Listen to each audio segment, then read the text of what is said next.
Hi sir, good evening. Good evening answer. എങ്ങനെയിരിക്കുന്നു? സുഖമായിട്ടിരിക്കുന്നു. സുഖമായിട്ടിരിക്കുന്നു. നമ്മൾ കഴിഞ്ഞ ആഴ്ചത്തെ ഇടിയും ബഹളമൊക്കെ എന്തായി? അവര് ഇപ്പൊ ഹാപ്പി സാർ, ഞാനത് പറഞ്ഞു. അപ്പൊ അവര് വളരെ ഹാപ്പി ആയിട്ടിരിക്കുന്നു. സാറിനെ വന്ന് കാണാൻ പറയുന്നുണ്ട് കൂടുതൽ പ്രോഗ്രസിന് വേണ്ടിട്ട്. ഗ്രേറ്റ്. ഓക്കെ, ഇന്ന് ഞാൻ വന്നിരിക്കുന്നത് ഡൗട്ട് അല്ല, ഞാനൊരു ക്വസ്റ്റ്യൻ ആണ് സാറിന് ചോദിക്കുന്നത്. ഓക്കെ. ഒരു സിമ്പിൾ ആണ്, ഓക്കെ, കോമൺ ആണ് എല്ലാവർക്കും, എന്നാ ഡേഞ്ചറസ് ആണ്. Well, polycystic ovary, PCOS. Okay, അത് അത്യാവശ്യം കോമൺ ആണ്. ബട്ട് അത് സിമ്പിളായിട്ട് നമുക്ക് ട്രീറ്റ് ചെയ്യാം. ബട്ട് അത് ട്രീറ്റ് ചെയ്യാതെ പോയാൽ ഇറ്റ് ഡസൻറ്റ്, അത് നല്ലൊരു എൻഡിങ് ആയിരിക്കത്തില്ല. ഓക്കെ, ഞാൻ അതല്ല ഉദ്ദേശിച്ചത്. ഓക്കെ. ഈ സിസ്റ്റ് ഫൈബ്രോയിഡുള്ള കണ്ടീഷൻസ് ഉണ്ടല്ലോ. ഓക്കെ. അപ്പോൾ സിസ്റ്റ് ആണോ ഫൈബ്രോയിഡ് ആവുന്നത്, ഫൈബ്രോയിഡ് ആണോ ഇപ്പോൾ ട്യൂമർ ആവുന്നത്, അതാണ് ഞാൻ ഉദ്ദേശിച്ചത്. സോ സ്ത്രീകൾക്ക് യൂട്രസ് ഉണ്ട്, ഓവറീസ് ഉണ്ട്. യൂട്രസിൽ യൂഷ്വലി ആണ് ഫൈബ്രോയിഡ് ഉണ്ടാവുന്നത്. അതൊരു ചെറിയ ഒരു ബിനൈൻ ഒരു മുഴയാണ്. സിസ്റ്റ് എന്ന് പറയുമ്പോൾ അത് യൂഷ്വലി ഓവറീസിലാണ് ഉണ്ടാവുന്നത്. സോ ദിസ് സിസ്റ്റ് ഈ ഓവറീസിലാണെങ്കിൽ അത് പലതരമുണ്ട്. But that is different from the fibroid. Okay, ഞാനിത് വിചാരിച്ചു സിസ്റ്റ് ഗ്രോത്ത് ചെയ്തിട്ടാണ് ഫൈബ്രോയിഡ് ഉണ്ടാവുന്നത് എന്നാ വിചാരിച്ചത്. അല്ല, ഇത് രണ്ട് ഡിഫറെന്റ് എൻറ്റിറ്റീസ് ആണ്. രണ്ടും ഒരേ ആൾക്ക് വരാം, ബട്ട് അവർ ഡിഫറെന്റ് ആണ്. സിസ്റ്റ് ഉണ്ടാവുന്നത് എവിടെയാ സാറേ? എപ്പോഴും ഓവറീസിലാണ് ഉണ്ടാവുന്നത്. ഫൈബ്രോയിഡോ? യൂട്രസിൽ. ഇത് വരാണ്ടിരിക്കുന്ന എന്തൊക്കെയാ വഴി? ഇത് ബേസിക്കലി നമുക്കൊരു ലൈഫ് സ്റ്റൈലില് അങ്ങനൊന്നും അങ്ങനെ നമുക്ക് പ്രിവെന്റീവായിട്ട് ചെയ്യാൻ പറ്റത്തില്ല. ചിലർക്ക് ഇത് വരും. ഓൾമോസ്റ്റ് നമ്മുടെ ഒരു പോപ്പുലേഷൻ എടുത്താൽ ഒരു 30% പേർക്ക് ഫൈബ്രോയിഡ് ഉണ്ടാവും.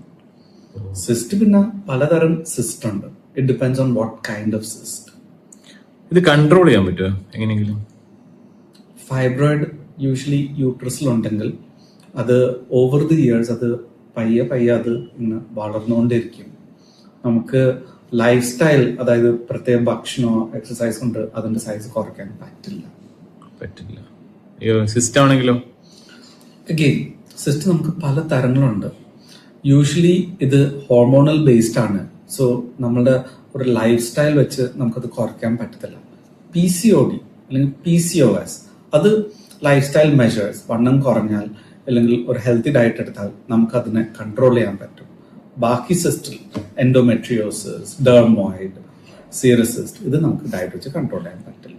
ഇതിന്റെ സിംറ്റംസ് എന്തൊക്കെയാ സാറേ? കാരണം ഇത് ഫൈനലി പിന്നീടാണല്ലോ എപ്പോഴെങ്കിലും അറിയുന്നത്, ആദ്യം തന്നെ ഇതൊന്നും വന്നാൽ അറിയാൻ പറ്റില്ല. ഫൈബ്രോയിഡിന് ബേസിക്കലി പീരിയഡ്സ് അത് ചിലപ്പം കറക്റ്റായിട്ട് വരും, ബട്ട് എക്സസീവ് ആയിട്ട് വരും. സ്ത്രീകൾ യൂഷ്വലി ഒരുപാട് പാഡ് അല്ലെങ്കിൽ കപ്പ്, മെൻസ്ട്രൽ കപ്പ് ഫ്രീക്വന്റ് ആയിട്ട് ചേഞ്ച് ചെയ്യേണ്ടി വരും. യൂഷ്വലി കട്ടയായിട്ട് പോകാറുമുണ്ട്.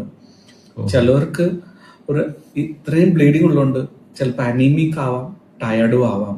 ചിലവർക്ക് ഈ പീരീഡ് ആവുന്ന സമയം പെയിനും ഉണ്ടാവാം. ഇത് യൂഷ്വലി നമ്മൾ സ്കാൻ ചെയ്തിട്ടാണ് ഡയഗ്നോസ് ചെയ്യുന്നത്. സിസ്റ്റ് ആണെങ്കിൽ, ഇപ്പം ഫോർ എക്സാമ്പിൾ എൻഡോമെട്രിയോസിന്റെ സിസ്റ്റ് ആണെങ്കിൽ ചിലവർക്ക് നല്ല പെയിൻ ഉണ്ടാവും. യൂറിൻ പോകുമ്പോഴോ പീരീഡ് ആവുമ്പോഴോ ഈവൻ മോഷനോ പാസ് ചെയ്യുമ്പോൾ നല്ല ബുദ്ധിമുട്ടുണ്ടാവും.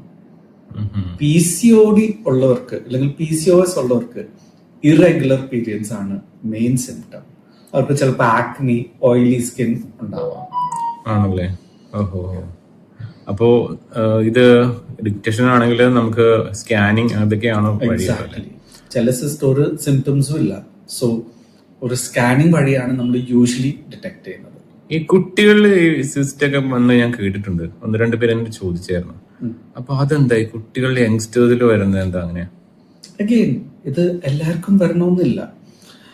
അഗെയിൻ, ആർക്കാ വരുന്നത് നമുക്കത് പ്രിഡിക്റ്റ് ചെയ്യാൻ പറ്റത്തില്ല.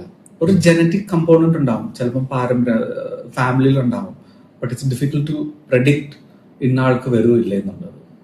ഓക്കെ, അപ്പോ സ്കാനിങ് തന്നെയാണോ വഴി അല്ലേ? That will be the best way. Okay, thank you sir. Thank you. Next time ഞാൻ വരാം അടുത്ത ഡൗട്ടായിട്ട്. ഓക്കെ.